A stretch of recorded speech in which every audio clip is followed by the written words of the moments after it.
We are about to start the proceedings now. Apologize for the delay. There were flights that we caught. Good evening, everyone, colleagues and friends. On behalf of the steering committee and the sponsors, I extend to you a warm welcome to the 21st Conference of the International Association of Historians of Asia, or IAHA. My name is Yong Man Chong. I'm the convener of this conference and chairperson of the steering committee.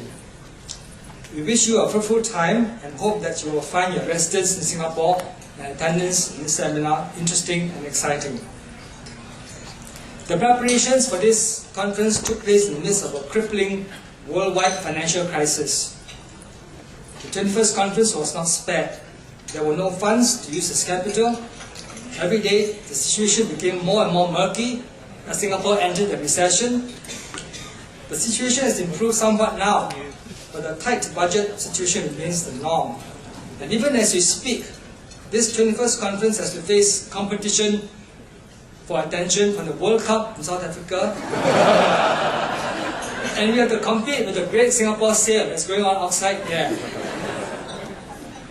Now, the 21st conference of this IAHA would not have convened without the support of several institutions and individuals. We are grateful to the Journal of Southeast Asian Studies, the Department of History at the Faculty of Arts and Social Sciences at the NUS, the Asia Research Institute at the NUS, NUS Press, and Cambridge University Press, which is the publisher of the Journal of Southeast Asian Studies. The steering committee also consists of representatives from some of the institutions that I named, and I will not identify the individuals here, but no rewards or words can recognize them for their dedication and their tirelessness. Now, historians are quick to identify markers, both events and timelines, and this 21st century is a marker of sorts. It marks 50 years of the existence of the IAHA. We have been 50 years old now, and although for historians 50 years is not long, still it is an achievement for an institution to have lasted that many years. Thus, we can congratulate all of you out there who support IAHA. And I see many IAHA regulars who attend our biannual conferences. They have grown older, their hair has become whiter, but their youthful energy remains. The 21st conference also marks the return of the IAHA meeting to Singapore. We met here first in 1984, 24 years ago. For those of us here at the Department of History at the NUS, this 21st conference is an important marker because in this year 2010, is also the 50th anniversary of the Journal of Southeast Asian Studies. The Department of History has been editing this journal since its first issue appeared in 1960, and the journal has grown to become the foremost publication for multidisciplinary research on Southeast Asia.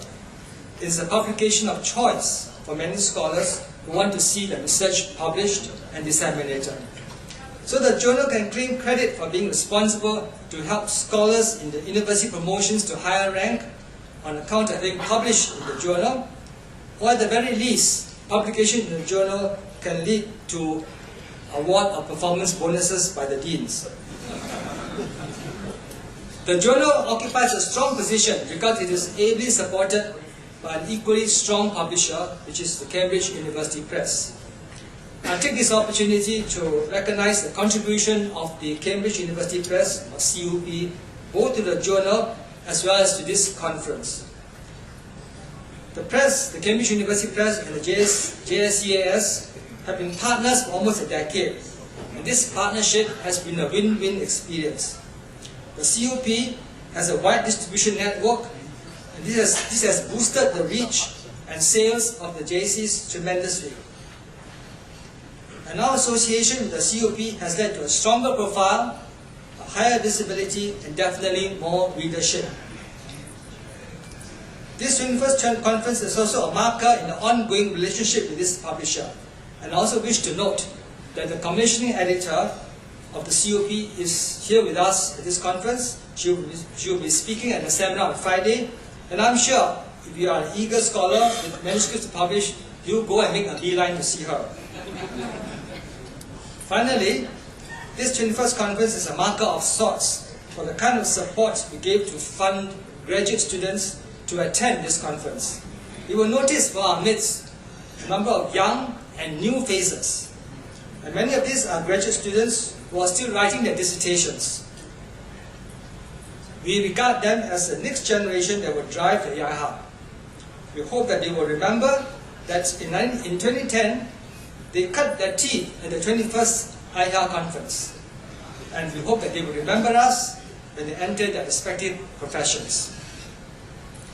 I also wish to make a few remarks about other partners, the Asian Research Institute and the NUS Press. Both are great academic intellectual partners. Both are managed by colleagues that collaborated with us for many years in the past. And in this sense, the 21st conference is a celebration of friendship and collegiality. So, in this atmosphere of friendship and collegiality, I now call upon another friend and colleague to advance to the next part of this evening's program. And this is the address for this evening's opening event, which will be delivered by Professor Wang Gungwu. For Asian history, Gungwu hardly needs introduction. He has served in universities in Malaysia, Hong Kong, Australia, and now Singapore. At the National University of Singapore, he is University Professor, which is a rank chair awarded only to the elite of elites.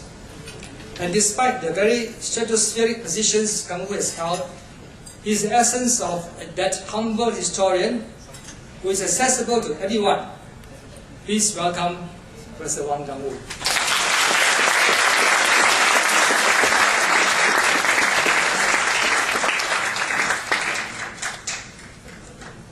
Thank you, Manchong. That's a great reminder that I date back a long time to IAHA at its beginning.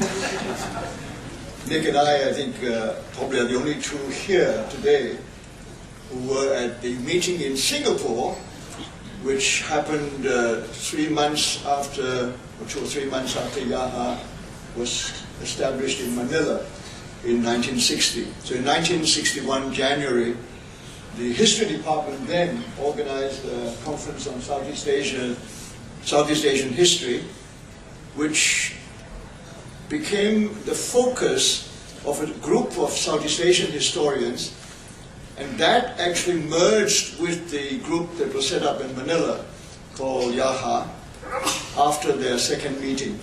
Their first meeting was in Manila, the second meeting was in Taipei, and at the third meeting at the University of Hong Kong, the two conferences came together and took the name of IAHA, but it was understood that the group that met as a bunch of Southeast Asian historians were now part and parcel of this new tradition of historians of Asia. I mentioned that because when I was reminded several times that this is 50 years, and 50 years is a very long time of IAHA, that a lot has happened since then. Many, many more historians have been produced.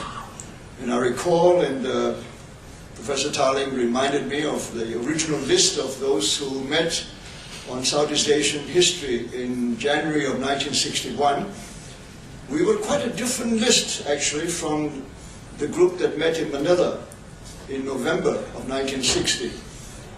And I was reminded of this because when I was asked to talk tonight, and I thought that maybe the one thing I could say in the last 50 years is that one big change is that Asia is in a much stronger position than it was 50 years ago.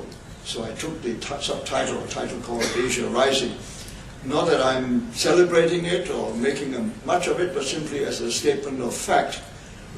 In comparison, 50 years ago, Asia was in a very different position. In fact, if you think back to the year 1960, the two powers that were really rising at that time were the United States and the USSR in the middle of the Cold War. So it was a different two countries, two powers rising. Today people point to India and China. But in 1960, it was clearly the United States and USSR. And so when powers are rising, what do historians do? So that's how it's related to what I'm thinking about today. If different powers are rising, what do historians do? But let me just go back a little and say that one of the things about the 1960-61 two conferences in Manila and Singapore is that there were very few of us at the time. But there was also a very interesting difference between the two. In Manila, when they met, the Philippines had a historical association dating back quite a few years, and the Philippines Historical Association had already a very large gathering of Filipino historians. In fact, quite frankly, for Southeast Asia, they were well ahead of the rest of Southeast Asia where modern historians were concerned. They had been writing about their history after their attempt to get out from under the yoke of the Spanish Empire, and then in their preparation for the independence from the American Empire. So they had about 40 or 50 years of serious study of their own history, and they had a strong sense of what Philippine national history ought to be like. And in one way, they were really the descendants of a long tradition of European historians, because they really come from the old universities that were established by the Spaniards, Santo Tomas and others in Manila 200 or 300 years before that, and had already a tradition of the European tradition of historiography, as it were, of course, very strongly influenced by the Catholic Church, but nevertheless, part of the European tradition. And then, of course, the American tradition from 1900 thereabouts. The Americans had also helped to build up higher institutions. So there were the Spanish and American tradition of historical writing prior to the 20th century, at least fairly early into the 20th century. So by the time they held their meeting in 1960 to have this IAHA conference, they had a strong Philippines Historical Association, which had been going on for some years and had produced quite a number of books by some very distinguished historians whose works are now regarded as classics in Philippine historiography. So in contrast to that, the meeting in Singapore on Southeast Asian history wasn't anything like that. For most of us there, the historians of Southeast Asia who came from within Southeast Asia were all very young. And many of the people involved were really very international, very cosmopolitan group, coming from all over the world and really looking at Southeast Asia as scholars from different traditions, but not necessarily traditions related directly to the traditions of history writing and historical thinking within Southeast Asia itself. So the contrast is quite great. So the fact that the Manila conference was held very much with national history as its focus, it was the relationship between different nations that was the focus of the IAHA conference in Manila. And indeed, the second major country that was involved in the IAHA conference was at that time the Republic of China in Taiwan, and not the People's Republic, the Republic of China in Taiwan, who had the strongest delegation in Manila. So it was very much in the context already of the Cold War in 1960. So very much a question of who was rising. The United States was rising in a region that was very much contested between the two superpowers of the day, the United States and the Soviet Union, and already the Cold War was injected into most of the writings about Southeast Asia at the time. And in Manila, in fact, stood for one part of the Cold War. It was largely Philippines and Taiwan that held that conference, and the second meeting, understandably, was then in Taipei. So that's the connection. Whereas what was happening in Singapore was actually totally different. although I cannot say that the people who met in Singapore weren't affected by the Cold War and the ideological disputes of the time, nevertheless it was not related to any national interest in the Cold War. And that was how the two conferences can be distinguished. I just want to draw them together because when they merged in the conference in Hong Kong in 1964, the nature of that of IAHA actually changed. From then onwards, it seemed to me anyway, ever since then, and some of you may have noticed that already, Southeast Asia became the main focus of IAHA. Unlike the beginning in Manila, it was the Singapore emphasis upon the centrality of Southeast Asia for the historians of the time that became, I would say, the major focus of IAHA's conferences ever since. We've held meetings elsewhere. We've had one more in Taipei, we've had one more in Hong Kong, we had one in Japan, and three in South Asia, in India, Bangladesh, and Sri Lanka. But the bulk of the others, out of the 21, the bulk of them were actually within Southeast Asia. And I think, I like to believe anyway, that has something to do with its roots with the Singapore conference in 1961, where it was a conference of Southeast Asian history. We've never restricted it to that. We've, in fact, ever since the fourth conference in Kuala Lumpur, which I had the pleasure of hosting, we had already extended it to include the rest of Asia, particularly to East and South Asia, and we've had that extension included ever since. But nevertheless, as it turned out, the Southeast Asian component in the conference has always been very strong, and I note from a brief look at the conference program this evening that this time is not an exception either. This is still very strongly a Southeast Asian Historians Conference. Again, I say that this is not something that I would like that the conference should always emphasize, but nevertheless I think it is a distinctive feature of the conference that I for one feel very proud of.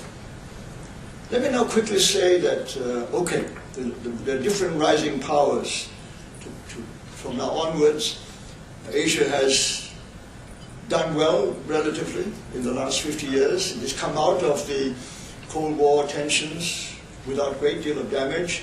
It has built up a new approach towards economic development. Whether we like it or not, it seemed to be more successful than previously anticipated. The revolutionary movements that dominated the years between 1940s and 1970s seem to have faded away, and we're now looking at a very different world in which the word revolution is no longer a buzzword or a favored one anywhere that I know of. So it is a new world, and a rising Asia is still something that even Asians are not yet accustomed to. And on the whole, my own impression is that most Asians are themselves wondering what this rise might mean. Interestingly enough, I think the Western press, media generally, pay much, much more attention to rising Asia than most Asians that I talk to. They are conscious of it, partly because they are conscious of the fact that in the kind of zero-sum game mentality of some political scientists, they would have thought that if someone is rising, somebody else must be falling. And that would not be a comfortable position for all those in the West to think of. If they are right that there is a zero-sum game in this, then if Asia is rising, then the West, which has been dominant for so long, must be falling. Now, we have no doubt in our minds that Russia has fallen. The USSR has fallen, in fact, not just falling, but has fallen. But there is doubt whether the United States will decline, and there is, I think, a great deal of debate going on about the capacity of the United States to weather all these difficulties that they face today, and will come forth with new solutions, new programs, and bring the West back to its original dominant position. It's a very controversial issue. It's probably of no relevance to us as historians right now, but it is a background, the backdrop against which we use the phrase or hear of the phrase a rising Asia.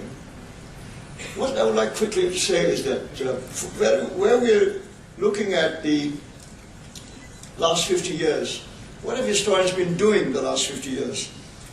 I was just trying to recall what we were like 50 years ago. There were so few of us.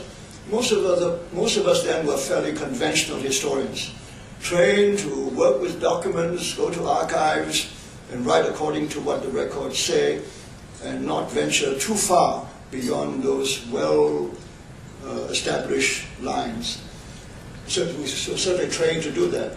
But of course we know that since then, historians have done many, many other things. And indeed, the whole field of history has gone well beyond what we were used to at the time. One of the major differences was the fact that for Asia anyway, the acceptance of the science or the social sciences or the methodologies of the social sciences has made a great deal of difference. Up to 1960, most traditions of history in Asia have been very much in the humanities frame of thinking. And in the humanities, there are certain given techniques and ways of thinking about the past. And we are pretty clear the traditions are very much based on courts, on kings, on emperors, on rulers, elites, aristocrats, military men, and their exploits and their heroic exploits through time. They were the dominant traditions that most Asian countries had, as it were, have inherited from the past. And even in the West, at that time, 50 years ago, that was still very much the dominant tradition. It was what records kept by the state, records that are analyzed by professional historians trained in a particular context to believe that the decisions of the state provide the most reliable records for us to understand any particular action, any particular state or any group of people and the way they relate to one another in real life. There were exceptions, but that dominant tradition was still, I think, accepted by many people, and particularly in Asia. For myself and for those of my generation who were trained in universities at the time, we were certainly trained to see history, mainly in that frame. But as we know, historians have become much more adventurous since then. And with the help of the social sciences, a whole range of social sciences, the field of history has just broadened to something I would say virtually beyond recognition to the historians of the past. Not only in Asia, but even in Europe. The European historians themselves have had to recognize that the field has broadened to the advantage of the historians. The recognition that everything has a past and everything can be studied from a historical point of view has actually enriched the field and has enabled historians to feel far more important than they used to. So all this is to the good. I shan't complain. But nevertheless, the fact remains is that historians have been tested and tried in a wide range of ways with all kinds of disciplines with which they have not been formally trained, and in many cases unfamiliar with, and had to relearn much that they had been trained to do. And that too has also been very good. It's broadened our minds, made us learn a lot more things, and made us learn a lot more about this part of the world, our Southeast Asian world, a world in which there had not been that strong a tradition of the kind of chronological, archive-based, state-based histories that had dominated in a few countries like China and Europe and in some parts of the Middle East. But on the whole, there had not been that tradition. So in a way, Southeast Asia was very fortunate that Southeast Asian historians did not have too heavy a baggage of the old methods of historical study and were much more open-minded to the new ways, new methodologies that have been introduced through the social sciences to this part of the world. Nevertheless, it has not been easy, and I think it is true to say that historians have had to struggle to recognize, to deal with the wide variety of ways that people study the past today, and it has not always been possible to reconcile the traditional methods of studying the past and the almost free-for-all approaches that have been developed since then. So in the last 50 years, let me just briefly put it this way. The past has certainly been recovered. I think one of those interesting things to me was the fact that Manchong referred to the Journal of Southeast Asian Studies. So many of you probably have forgotten the fact that it started as the Journal of Southeast Asian History, following the 1960, in fact related to the 1961 conference in Singapore. And it soon recognized that the word history, as understood at the time, was too limiting. And it abandoned the word history and took on the word studies. But if you look at these issues of Journal of Southeast Asian Studies over the last 30, 40 years, you will find that the bulk of the work is about history, is about the past. But it is, to me, a very interesting transfer of focus from the word history as used in the past to the word studies, which actually hides the fact that it's still primarily a journal of history. And I think that is in itself very interesting. It also, I think, encourages me to believe that that approach towards the study of history should continue and should in fact reward us well in the future. The second thing I wanted to say was that I mentioned that the Philippines with IAHA, when they started in Manila, started with national history. That was very much their focus, and in fact I was interested to find in their records that that was really what it was about. The fact that the Philippines had actually succeeded ahead of any other country in Southeast Asia in producing a body of history that was clearly focused on building up this idea of a national history of the Philippines. And for the Philippines, this was not an easy thing, as most of you realize. It is a country of many, many languages, many, many tribes. In fact, it has never quite enjoyed the unity that it has wanted to have, even as a nation. And so the question of being a nation in the Philippines was a particularly significant achievement for the historians of the time. One of my dear friends of that period was Cesar Mahul, who wrote a great history of the Moros. And he was reminding his Filipino colleagues at the time that the Moros wasn't quite part of Filipino history. And in a sense, the position is still more or less similar today, with minor differences here and there perhaps. But nevertheless, even then, the focus of Cesar Mahul's ideas was to challenge some of the ideas which were established by people like Zaidi or Agoncillo and others, that there had been a clear definition of what Philippine national history ought to be. I mention that because for decades afterwards, most of the countries in Southeast Asia, perhaps most of Asia, even in South Asia, the emphasis has been on national history. The state, the nation state, was so new to Asia, and that seemed to have been on people's minds a great deal, particularly, of course, of the states themselves. All these new states, in achieving their independence, were conscious of the fact that they were not quite the kind of states that could measure up to the achievements of the older nation states of Western Europe. Personally, I wish they hadn't been so worried about that, because I don't think the Western example of nation states in Europe have been that great of a success. They've been successful in some countries, but it's been a great source of misery for a lot of other countries in trying to redefine and define again and again what constitutes a nation state. I think it has now been proven, I think, that the time for nation states is probably coming to an end, thankfully. But for us in Asia, that was just the reverse of that.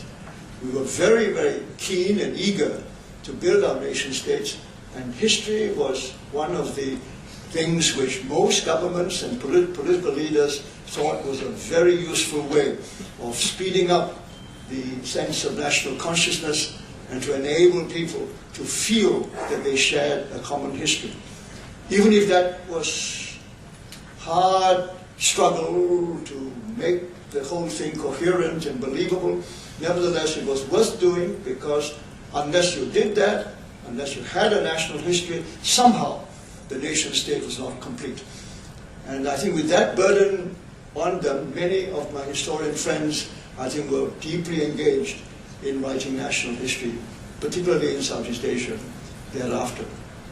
And let me add that I'm not in any way against what they were doing. I have great admiration for the hard work and the intense efforts to try and piece together a national history out of a very distant past in some cases, when many of the sources were not available, and it took a long time and extremely hard work and a lot of non-literate sources to support the case for the kind of nation states that these new nations wanted to build. So it was hard work, it was great achievement. But nevertheless, as many other people discovered, the nation state and national history was not the only history worth learning.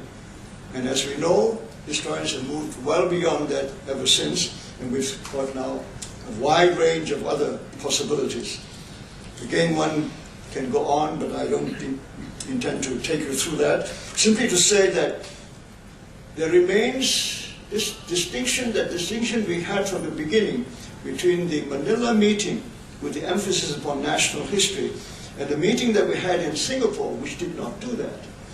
The meeting in Singapore was really one that brought in people from all over the world who had been studying Southeast Asia in one way or the other, whether they were part of the colonial system or not. They were nevertheless interested in what would happen once the colonial powers leave, and what other areas of the past should be attended to and carefully studied. And the traditions of the British, the Dutch particularly, and others as well, of doing archaeological, textual work and so on, at least was a beginning of a consciousness that there are many other ways of looking at our past, and not allow ourselves to be deceived into believing that the only history worth doing is in the archives, and in this particular case, in our case in Southeast Asia, in somebody else's archives, not our own. And that, I think, is a major disadvantage for us who had to work with that kind of handicap in doing that. But nevertheless, the people who gathered in Singapore were looking at history in a very different way, much more open way, and I think it is that tradition that merged with the national history tradition of Manila that has, I think, enabled IAHA to be the wide-ranging, open-minded conference that it has been ever since. And I think that is the tradition that I would like to see continue in the IAHA conferences of the future. One other thing I'd like to mention before I conclude, and that is that in terms of spatial interest, I'm struck by the fact that from the very beginning that we expected that we would include all of Asia, even though we had never defined Asia. I mentioned earlier on that we started with a focus on Southeast Asia, and this has remained so, but it was always in our minds that we should cover all of Asia.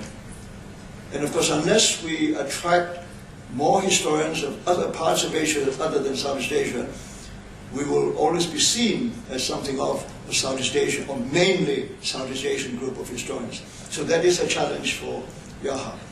But nevertheless, the fact is that the world is getting smaller. There's much more transnational interest all around. There's much more regional interest, and the idea of a region itself has been defined and redefined.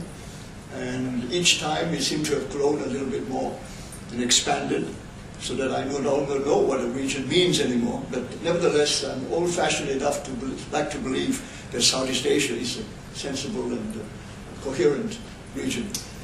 I may be in the minority now, but nevertheless still like to believe that that is still the case.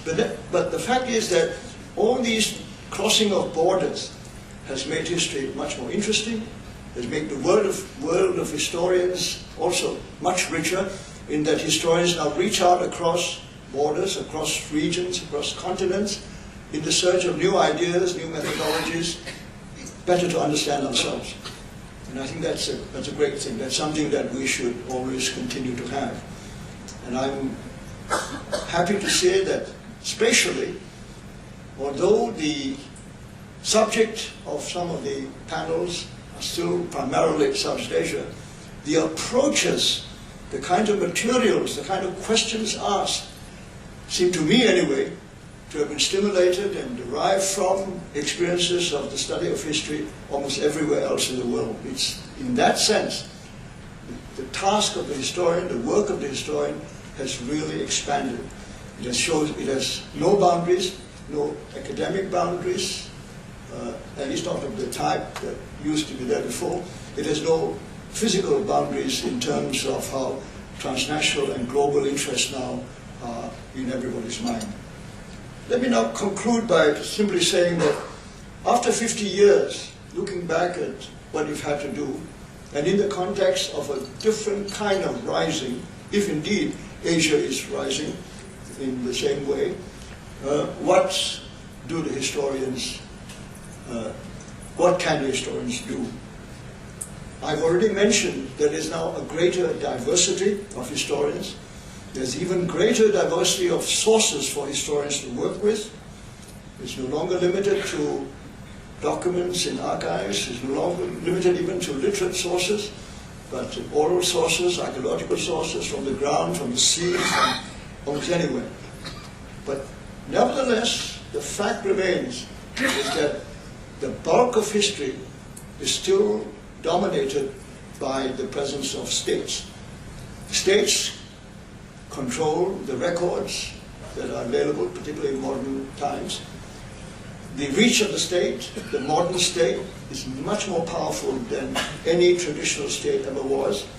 And although some states are more humane than in the past, nevertheless the fact these states exist means that historians have to live under the shadow of these states, and these states have their concerns and can impose constraints upon historians. That is a reality. State power then remains real, and the historians have to depend on the great diversity of sources and the diversity of disciplines and methodologies available to them to escape from some of the demands that state power can still make on historians. That's my first point. The second point is that I think, unlike in the past, I would say that historians of the last few decades, anyway, could be said to leave no stone unturned in the search for what they need for their story, to tell their story, to explain what is important about an event or something else. This idea that they would go to the furthest end of the world possible in search of a particular source or a particular point of information, piece of data that will enable them to understand and explain something better, that tradition, I think, is now very strong among all historians. Something, again, never before experienced anywhere in Asia among traditional Asian historians. There are still problems of interpretation. There will always be problems of accuracy, always be problems of objectivity and subjectivity that has always been the case anyway among historians. I'm not particularly concerned about that. But what I am concerned about is the faith of historians. Do they still believe that everything about the past is worth studying, is worth knowing about? And that somehow, one way or the other, things that happened in the past, that everything that has a past, that past must be relevant to the present and the future. This is faith only. You can't prove it, I can't prove it for everything. But it's a faith which I believe carries historians forward. And I would like to hope that all historians will continue to believe that, but not only they believe it, but will continue to spread that gospel to the people who read history, or people who don't read history and don't want to, even more important. I also would like to end with a reference to the fact that 50 years ago, the rising powers were United States and USSR. I think some things have changed since then.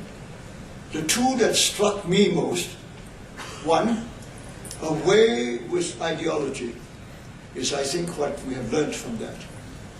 I think throughout the Cold War, the thing that struck me most, and among historians too, the disasters that ideology imposed upon the history writing of that period is now clear to us.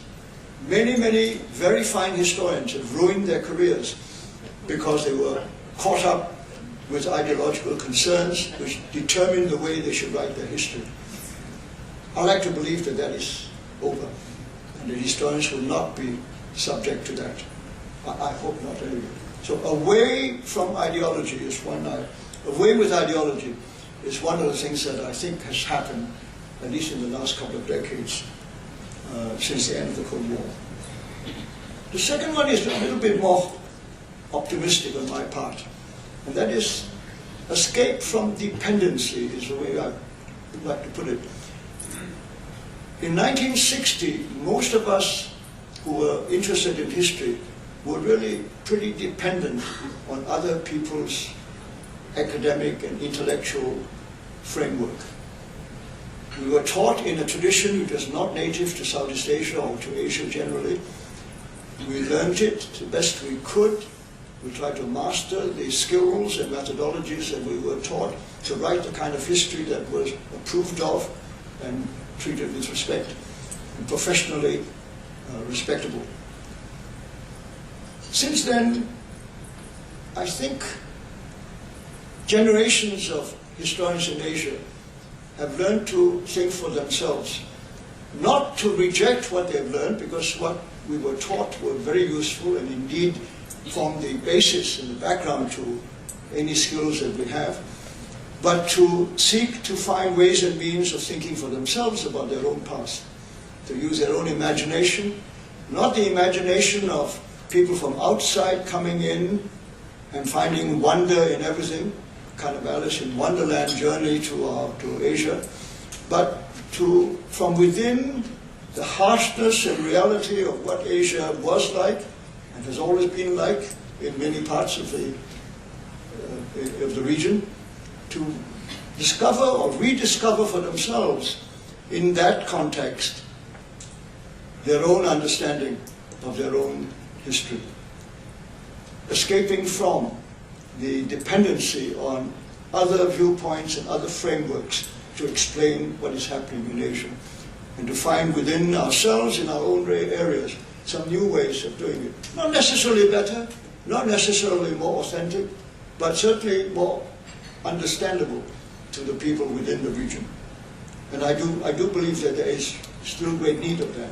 I do believe there's still a considerable gap between those of us who are professionally trained to do history in one way and the way ordinary people in Southeast Asia, in Asia generally, see their own place in the world, see their past in their lives, and if they find the past at all relevant to their lives, fail to see the relationship between what they want to know and what the professional, well-trained, respectable historians have to tell them.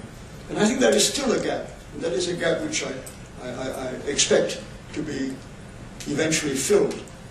But that was what I meant by to escape from dependence on given sets of hypotheses or premises, and trying to discover from within ourselves, from the own experiences of the people in Asia, things which will better explain the past to them, to the people. Finally, I can't resist saying something which is probably quite absurd, and that is maybe when I think about IAHA, I was just thinking lately of what has been happening in our part of the world, with Asia rising, so to speak. And that is that this association of Southeast Asian nations that had come about 6 years after we met in Singapore in 1961, when ASEAN was established. Most people thought it was a bit of a joke, or at least it wouldn't last, or it had very limited possibilities. And yet, in a curious and to me still somewhat inexplicable way, it has succeeded in surviving at least, and actually making an impact on the way Asia is trying to think in regional terms. Not that Southeast Asia is that important, but the location of Southeast Asia between rising powers like the early one like Japan, and now China and India, the location of Southeast Asia has enabled the Southeast Asians to construct a view of themselves that they've been able to sell to others, that it is pretty pivotal to what is happening in Asia. I'm not sure that many people believe it yet, but the fact that it is, at least in rhetoric, still described in that way in some circles, it encourages me to believe that that may be something that will gradually be believed and will actually potentially be a reality. That with the rise of East Asia and South Asia on both sides of us, with the importance of the two oceans growing, the Indian Ocean on the one side and the Pacific Ocean on the other, the location of Southeast Asia, with ASEAN as a kind of hinge, might also serve as the hinge, an intellectual hinge for IAHA in the future. That our historians of Asia, with the focus on Southeast Asia, would always have a hinge role to play in the explanations about this Asia rising that people are talking about. Finally, before I end, I simply say, this is our 21st meeting, so apart from the 50 years, 21st or 21 is supposed to be one coming of age. I asked whether IAHA has come of age. Well, I'm not sure yet, but I think we can say that it could be described as having come of age, as long as the historians in Asia believe it themselves. Thank you very much.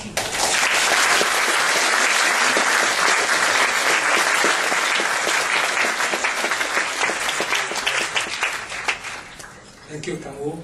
And now I'm going to call upon Professor Nicholas Tarling to deliver a vote of thanks on behalf of all the delegates here. Professor Tarling.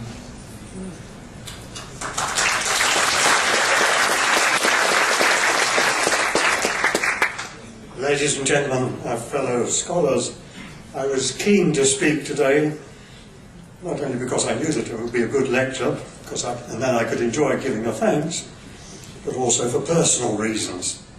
And it was, of course, a good lecture. Gungwu has often been called upon to open a conference and occasionally to close one, which he does with masterly summation. Invariably, his opening keynote addresses like today's have been stimulating, acknowledging existing perspectives and opening new ones. They are, to put it in a four-lettered word, wise. Collections of essays have been published. Those collections, including such opening seminars and lectures and keynotes, have been far from ephemeral. And they go well beyond the occasions that call for them. And if you buy any of these collected essays, the volume is always greater than the sum of the parts. To be ignorant of what occurred before you were born is to remain always a child. For what is the worth of human life unless it is woven into the life of our ancestors by the records of history? Cicero, I'm afraid. Gungwu has stood by Cicero, and as he's shown, IAHA has too. But another more recondite quotation came into my mind when I was thinking about these, what I might say, something from Australia, where Gungwu spent many years, from a novel, The Merry-Go-Round, by Randolph Stowe, told in the words from the point of view of a young boy called Rob. "We won," Uncle Michael said after a tennis match, "but we're getting old." Rob was puzzled when people said that. Uncle Michael and Gordon must be 30-something, and they were getting old. Aunt Kay was 74, and she said that she was getting old. When did people decide that they'd actually got old? He wondered if Aunt Rosa, who was 92, supposed that she wasn't quite old yet. That leads me to my personal reasons for wanting to offer thanks tonight. It's just short of 50 years since I first met Gungwu, calling on him in the newly built history department at what was then the University of Malaya in Kuala Lumpur, still happily used by the history department, same building. It was on, my diary tells me, the 16th of December 1960. And we were both on the way to this first Singapore IAHA, of which he said such worthy things tonight. The progenitor of IAHA, or one of them, when I was to meet for the first time so many others as well, who were, in a way, the founders of Southeast Asian historiography. Many of them no longer with us, and Gungwu and I were just going through the list which I'd preserved of the attendance at the first meeting. I recommend being a preserver of documents. Here it is. There were 100 people there. Only about 20% of them are still alive. But they included people like George Kine and Harry Bender and John Smale and Wong Lim Keng and Mubin Shepherd and Mary Turnbull and Sujat Mokot and almost everybody you could think of, even included those then antagonists, John Bastin, one Australian up in KL, and Ken Tregonning, the other down in Singapore. And yet one should remember Ken Tregonning in these closing words, because he started the idea and he started the journal that we're also honouring. After that time, I often met Gungwu on many occasions, besides conference openings. He came on holiday in New Zealand once and watched me foolishly plunging into the waves at Piha. I don't think he would have been prepared to rescue me, but I won't test him on the subject. It was a very rough day. When he was Vice-Chancellor at Hong Kong, when he managed to make one of the wisest remarks I've heard a Vice-Chancellor make. In Asia, he said, it was necessary but difficult to prove that the university has the right and the duty to find its own way of managing unusual people, both staff and students. It has to have on its campus. My only comment on the wisdom of that is that it doesn't only apply in Asia. And when he opened the conference that New Zealand Asia Institute kindly honoured my 75th birthday with, he spoke once more. He spoke too of his own life, and I hope that this will be the subject of another book. He resists this idea, but I still put it to him, because it's been a life that has served others, and it shows how others may also try to serve them, though with little hope of achieving the eminence that he has. So thank you tonight, Gungwu. Thank you for today, and thank you for so much more. Thank you.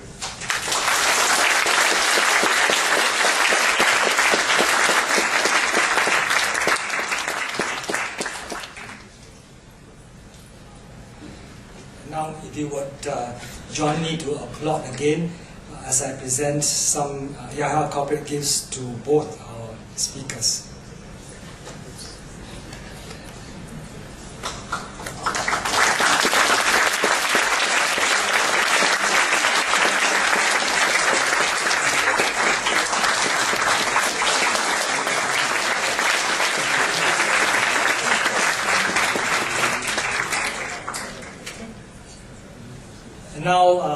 we come to the moment that you're all waiting for, I have one announcement to make, and this is that if you are presenting papers tomorrow onwards, you should make sure that you go to the venue 15 minutes before time to load your stuff, whatever it is, PowerPoint, presentation things, check the computers. 15 minutes before time at each venue. Try to be there to make sure that the things work. And now I'm pleased to say dinner will commence.